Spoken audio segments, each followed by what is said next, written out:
তো শেষ তাও আমি নিয়ে চলে এসেছি কিভাবে আমি হোলিতে আবির তৈরি করে খেলেছি। আপনারা যারা ব্রড ভিডিওটা দেখেছেন বা দেখেননি তাদের জন্য কিন্তু শর্ট ভিডিওটা আবার নিয়ে চলে এসেছি। তো আমি গাঁদা ফুল ও বিটরুট দিয়ে কিন্তু আমি হলুদ কালার আর লাল কালার বলতে পারেন বানিয়েছি। আর ওটা পুরোপুরি কিন্তু লাল কালার হয়নি, একটু গোলাপি গোলাপি টাইপসের এসছে, কিন্তু আমার কিন্তু তৈরি করতে খুবই মজা লেগেছে। আপনারা যারা ব্রড ভিডিওটা দেখেননি শর্ট ভিডিওটা দেখে কিন্তু এখনও তৈরি করে নিতে পারেন, কারণ এটা কিন্তু খুবই কার্যকর।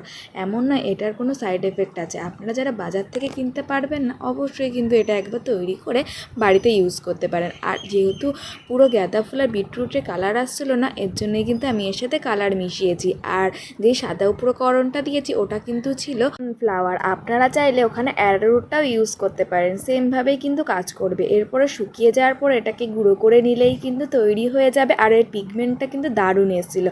আজকের ভিডিওটা এখানে শেষ হচ্ছে। টাটা।